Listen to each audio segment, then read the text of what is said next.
Oi, tudo bem? Tem vídeo novo chegando com mais conteúdos para você. Organize seu material e curta ao máximo a aula que vem por aí.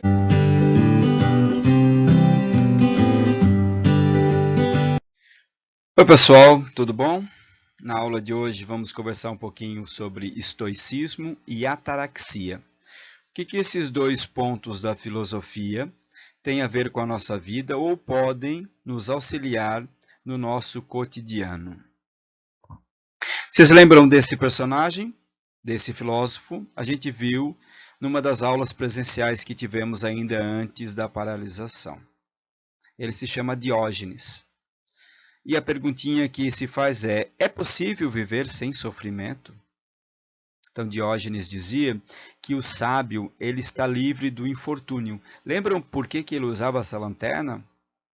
Ele procurava uma pessoa honesta, né? E por isso que ele vivia num barril, vivia despojado pelo estilo de vida dele. Então a palavra mal ela é geralmente associada a algum tipo de sofrimento. Se entende como males os infortúnios, os obstáculos, as dificuldades, as doenças, tristezas, decepções e todas as dores do corpo e da alma.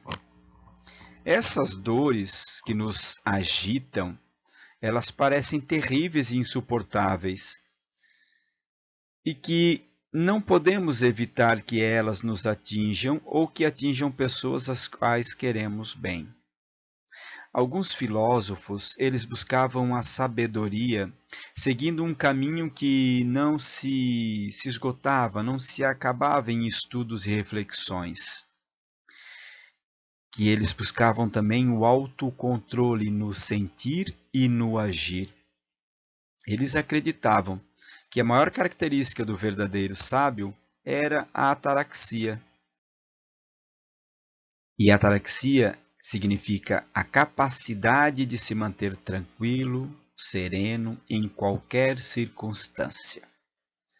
Zenão de Cítio, um outro filósofo antigo, perguntava: é possível viver sem sofrimento?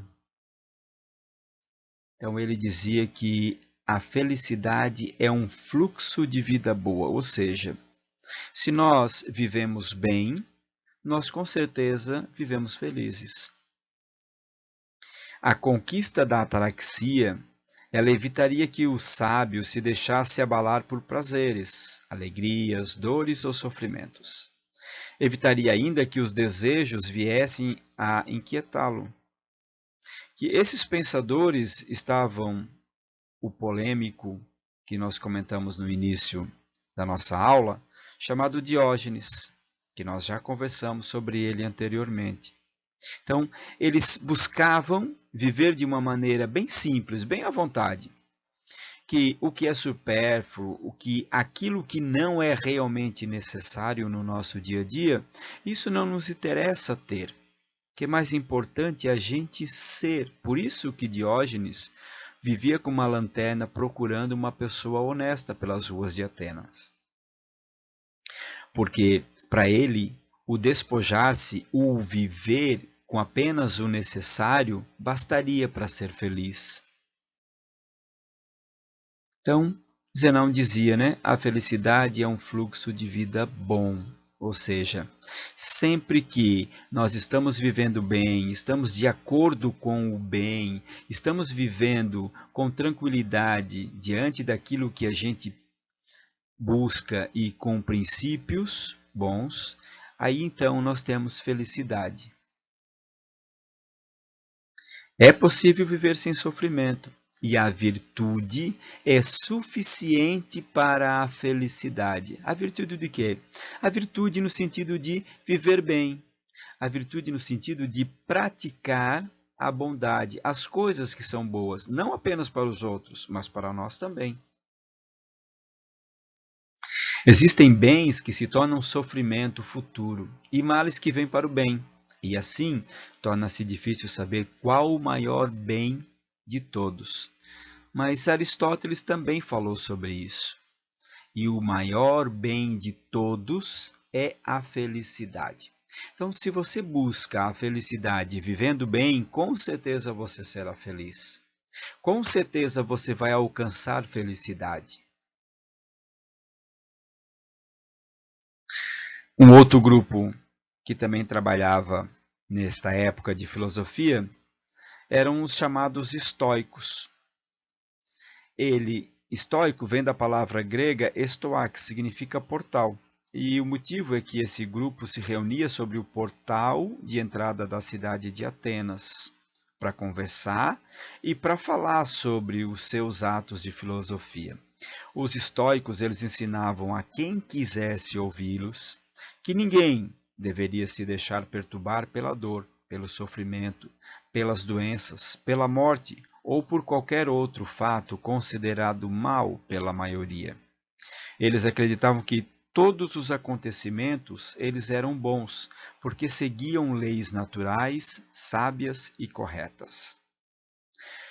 O que pensar sobre os acontecimentos que nos cercam?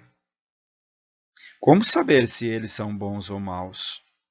E essas características, elas dependem dos próprios fatos ou do nosso modo de interpretá-los? Então, aqui para nós finalizar a nossa aula de hoje, eu trouxe uma fábula para vocês que se refere à relação entre a busca da felicidade e o enfrentamento de dificuldades. Então diz assim: a felicidade se encontrou com a dificuldade e falou: você atrapalha a minha existência. A dificuldade, muito difícil que era, em vez de responder, criou um caso. Colocou 10 pedras enormes no caminho da felicidade. A felicidade, que já estava de asas meio tortas, de tanto levar pedrada, pulou 1, 2, 3, 4, 5 pedras. E quando chegou na sexta, ufa, descansou e reclamou um pouco. Você não me deixa passar. Saia do meu caminho. Então, a dificuldade, chatinha e difícil que era, continuou calada e colocou mais 12 pedras no caminho da felicidade. Puxou outra vez a alavanca da determinação e começou a pular. 1, 2, 3, 4, 5, 6, 7. Ufa! Na hora da 8ª, se deitou e pensou: estou cansada. Por que ela não sai do caminho? Aí a dificuldade colocou mais 14 pedras enormes na estrada. A felicidade levantou-se, determinada e séria, e começou a pular. 1, 2, 3, 4, 5, 6. Exausta, chegou a pular 13 pedras. E quando já estava quase na última, deu de cara de novo com a dificuldade.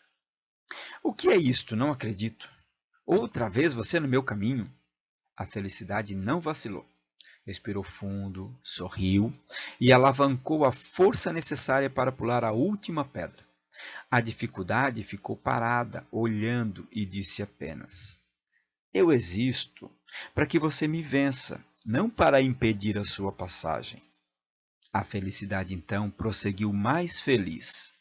Sabia agora como pular as pedras que iria encontrar pela estrada. Uma estrada muito, mas muito longa. Então, de acordo com isso, pensemos um pouquinho na nossa vida e no nosso dia a dia, e a felicidade não compreendia a dificuldade, como está na fábula. A dificuldade não aceitava a felicidade, por isso ela colocava as pedras no caminho da felicidade. A felicidade era determinada apesar de se incomodar com a dificuldade? E as pedras representam obstáculos que a felicidade encontra pelo caminho? Que lição de vida nós podemos tirar então a respeito dessa fábula? Fique com essa reflexão durante esta semana e nos vemos na próxima aula. Curtiram o conteúdo? Espero que vocês tenham aproveitado ao máximo a aula de hoje. Estou produzindo novos conteúdos e, em caso de dúvida, não esqueça de acessar o chat. Espero vocês no próximo vídeo. Tchau!